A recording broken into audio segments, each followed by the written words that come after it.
What's going on, everybody? I wanted to give y'all an update on the wreck. So, I'm sure y'all seen the video, right? But it's not on my channel right now. It's because I moved it to private for the time being. I got a call on Christmas Eve from Progressive, and they said that the lady got an attorney and is going after Progressive for injuries.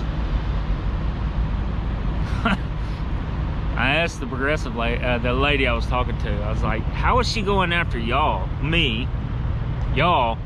for injuries when it was her fault? And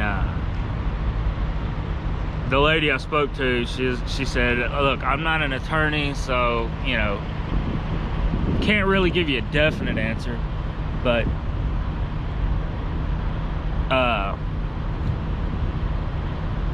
she said, I'm guessing the lawyer hasn't seen the video and probably hasn't seen the accident report. And she said, I can't really say what's gonna happen with it because it has to go through their lawyers, Progressive's lawyers. But she said it don't look too good for her. So I thought, even though it's not, you know, it wasn't my fault, clearly, video showed it. The accident report clearly states it got her at fault, failure to yield, failure to maintain, and there was something, there was like 2 other things also. They didn't cite her, which I wish they would have, but it has it listed on the accident report. So I took the truck to the body shop. Their insurance, Progressive said I could go through them or I could go through her insurance. So I called her insurance. They said they were going to send an adjuster out. Then they called me back and said, hey, we can't send an adjuster because our adjusters don't do semis. Them are special vehicles. She said, you need to take your truck to the body shop and get an estimate. Once you get the estimate, send it to us. So I did that. I'm waiting on the estimate from the body shop now, and once I get that, I will be giving that to the insurance company, the estimated repair time, downtime, and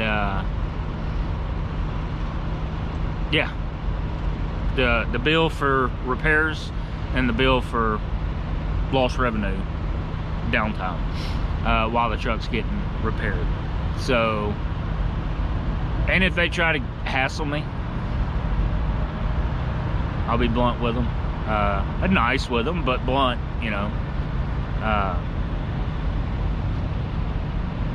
We either settle this, and I don't want, you know, if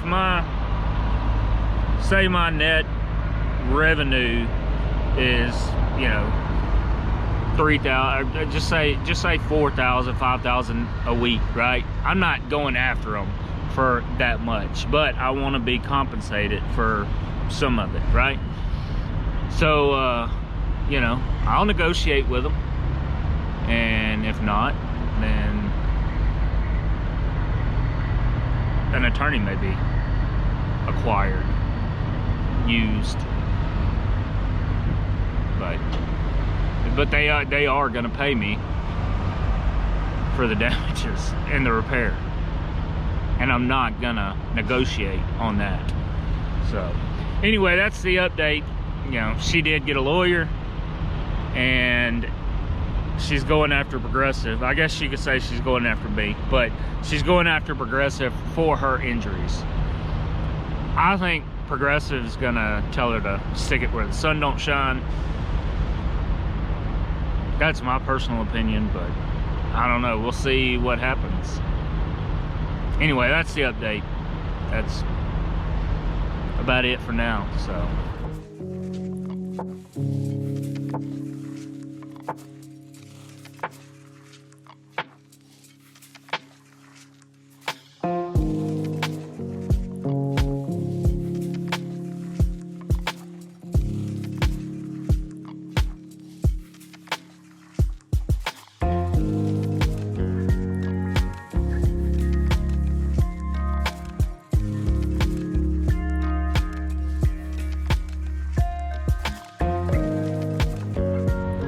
What is going on, everybody? How are y'all doing?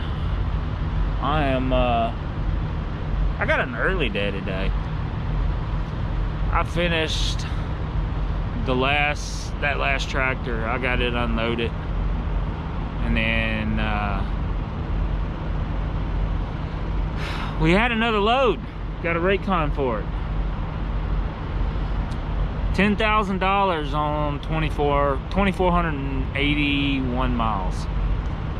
And got an email a few minutes later.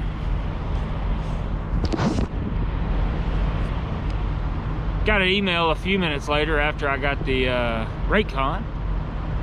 Said, hey, I'm sorry, but the customer only wants HotShot.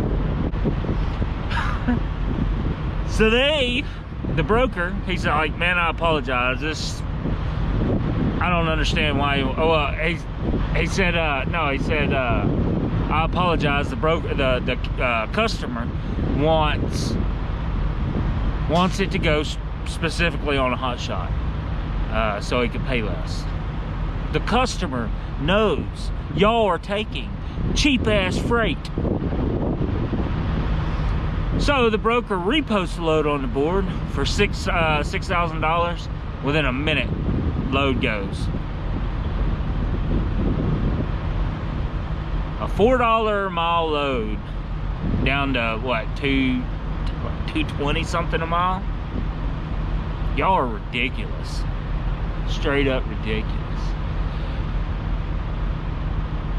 But I recovered. I picked up $4 I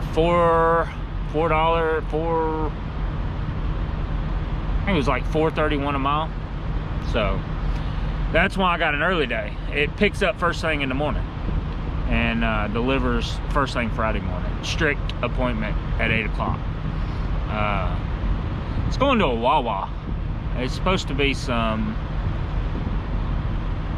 coolers going to a Wawa in New Jersey. So when I was in Virginia, sitting at that Love's over the weekend, because I screwed up,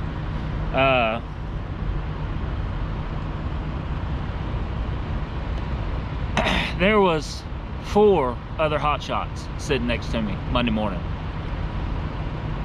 And they were sitting there just like doing this on their phones.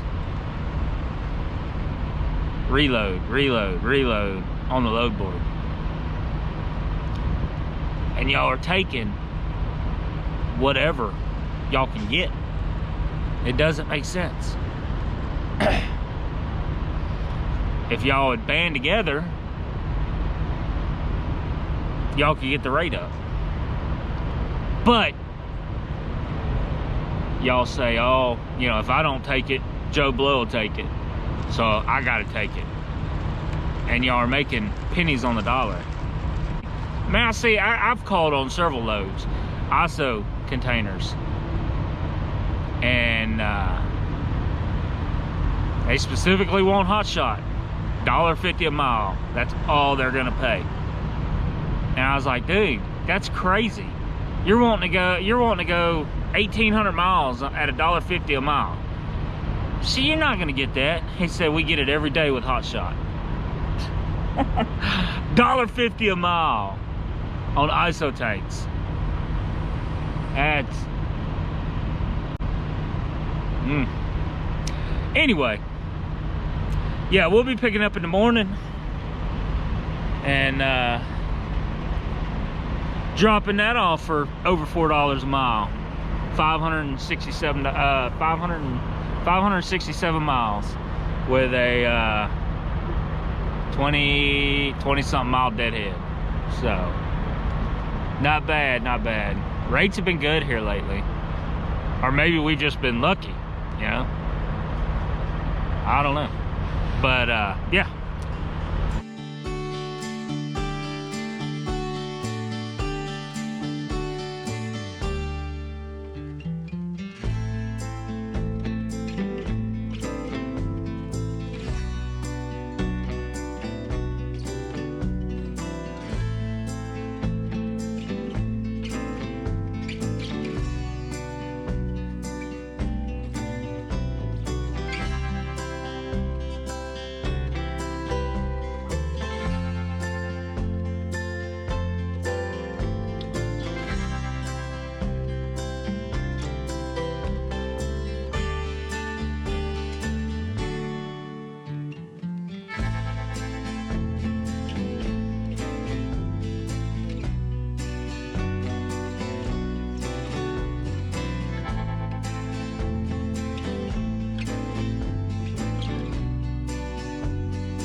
Anyway, I don't know where it left off.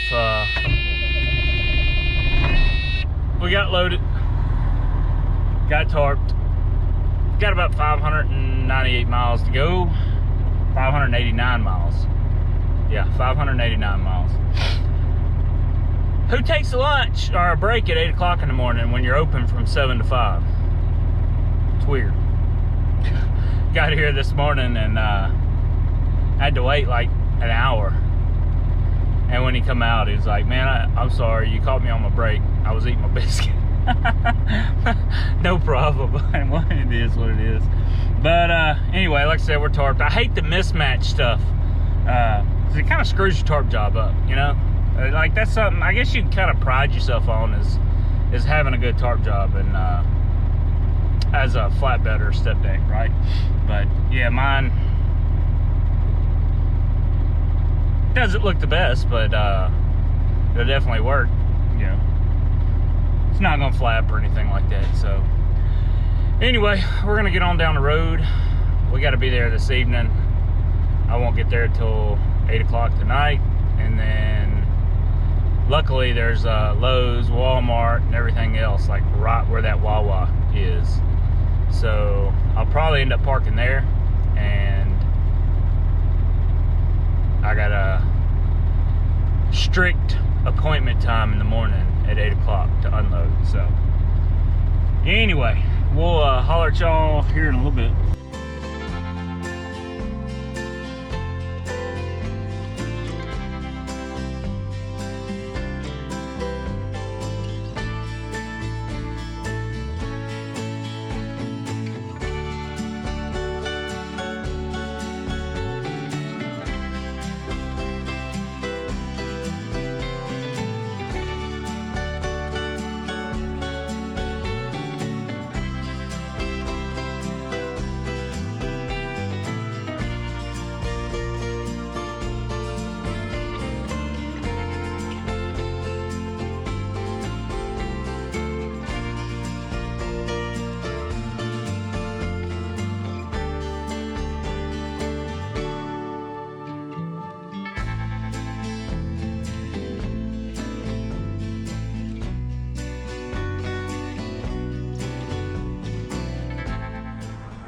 What's going on?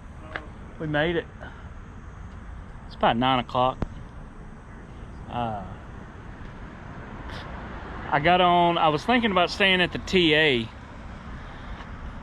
That's about 20 miles from here. I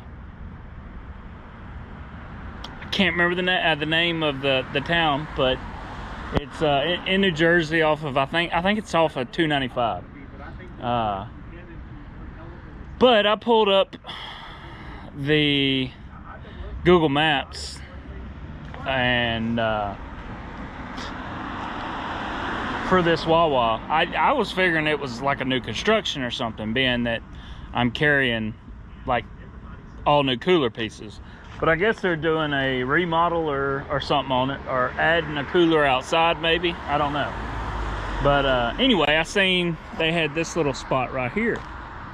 It's got two little truck stop parking spots, I guess you could say. I'm guessing that's what it's for, even though all the roads here from when you get off the 42 or onto 42 in New Jersey, all the roads are weight limited to I think it was 15 ton,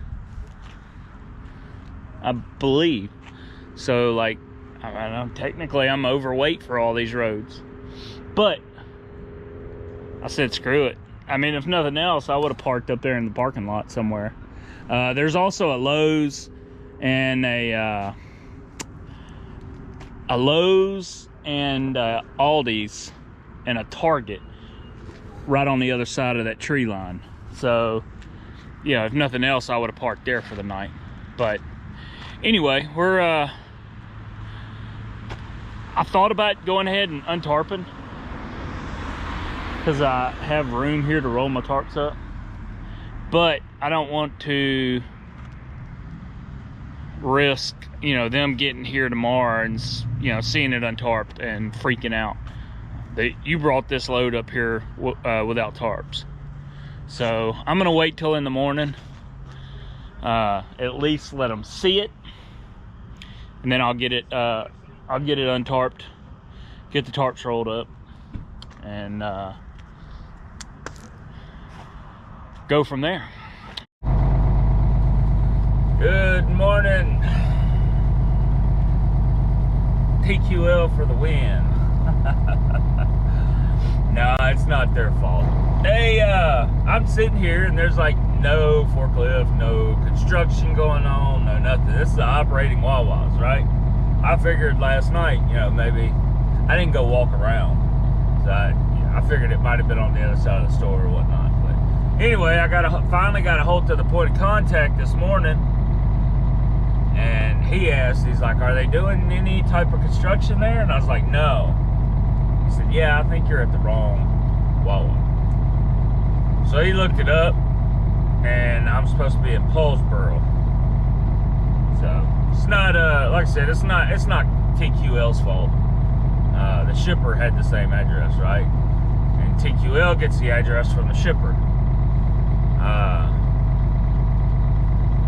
Broker called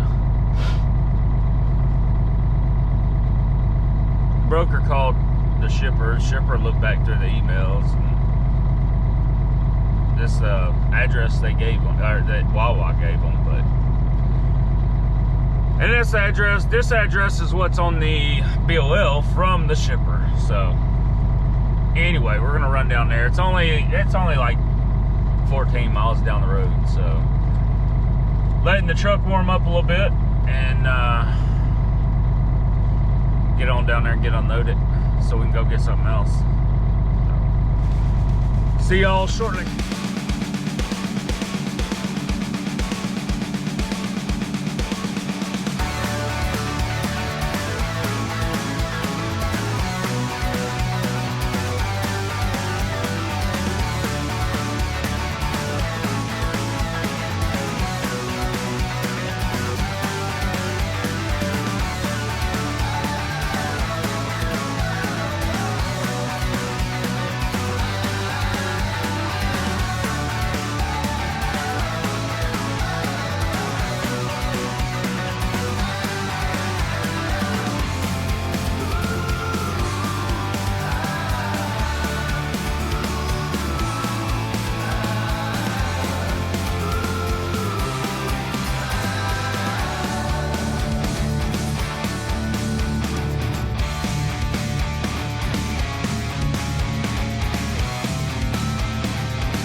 we are done. I love it when you got help like that. That tarp job, rolling both of them tarps up, took me about 4 minutes. Man, that makes life a lot easier. They all, man, I pulled up and they were on it. They were pulling bungees. to everything before I could get to it. But anyway, this one's done. So now we got a such a long deadhead, and these batteries on this GoPro is running out way too fast. Anyway, we got a 12-mile deadhead to Wilmington, Delaware, going to the port, self-load, 3 tractors, going to Shawnee and Choctaw, Oklahoma, which is good because there's a storm front pushing through this weekend, and they're talking about like North Tennessee and Kentucky and all that dropping like 6 to 10 inches of snow. So I'm gonna get loaded and I'm gonna haul butt. I will be going through Tennessee, through Nashville, you know, that area, going to Oklahoma, but I should be clear there before it hits Saturday evening. So, but anyway, that's all she wrote, folks. Time to turn the paperwork in, get paid. I've been slaying it the last 2 weeks. Like everything over $3 a mile. Hell, I run a container to Florida for like $4.20 a mile, and then I may be off a little bit. I think it was a little bit more as far as loaded miles go. My all miles in was like $3.88 or something like that a mile.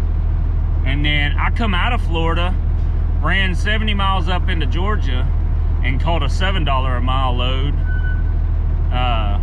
on the double rollers. So, been doing good, real good. This one was like $3.60 a mile, and then the tractors coming out of the port were, they're like I think $3.25 or something like that a mile. So, not too bad, which, you know, is a good thing, because I think winter's finally starting to set in, and that might hinder me a little bit. I do see a lot of single axles up here, but I'm sure they have locking differentials. And if I had locking differentials on this truck, or a locking diff on this truck, it wouldn't bother me so bad, you know, because it's just like driving a, you know, a 2-wheel drive vehicle. But, and I'm not afraid of the snow by no means. The ice I am, which, you know, I would know when to shut it down and call it quits. But yeah, with this truck being a single axle, non-locking diff, it kind of hinders me up here. So we're gonna get down the road, get loaded, and start heading south to warmer weather. So y'all have a good one. We'll see y'all in the next video. Later, guys.